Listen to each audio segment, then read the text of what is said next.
সকালবেলা ১ কাপ চা খেয়ে চলে গিয়েছিলাম ডিউটিতে। ডিউটিটা আজ বেশ ভালোই কেটেছিল, অতটাও হেক্টিক ছিল না। একটু শান্তি করে কাজ করতে পেরেছিলাম।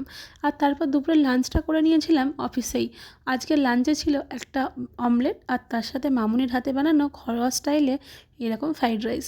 খুব সুন্দর হয়েছিল, যদিও আমি এটাকে ফ্রাইড রাইস কম ভাত ভাজা বেশি বলি। যাই হোক, খাওয়া দাওয়া করে বাড়ি চলে এসেছিলাম। বিকেলবেলা বসে বসে কিছুই ভালো লাগছিল না, তাই নিজের মতো একটু সময় কাটাচ্ছিলাম আর জানলা দিয়ে আমাদের নতুন বাড়ির কাজটা দেখছিলাম। এই বাড়ির জানলা থেকে আমাদের নতুন বাড়ির কাজটা সম্পূর্ণটাই দেখা যায়। আর আকাশটা তো খুব সুন্দর লাগছিল আজকের, বর্ষার আকাশ যেমন হয়। বর্ষাকালে মানুষের একটু তেলে ভাজা খেতে কিন্তু ইচ্ছা করে এরকম টাইমে বসে বসে। যদিও আমি এখন ডায়েট করছি বলে একদম ওই সব ভুলভাল খাওয়া দাওয়া ছেড়ে দিয়েছি, কিন্তু তবুও আজ যেন বড্ড মনটা কেমন একটু তেলে ভাজা করছিল। তাই চলে গিয়েছিলাম মুকুন্দপুরে। মুকুন্দপুরের এই দোকানটা থেকে আমি প্রায় সময় তেলে ভাজা খেতাম আগে, এখন আর তেমন একটা খাওয়া হয় না। যাই হোক, ভিডিওটা আজ কেমন লাগলো জানিও কিন্তু।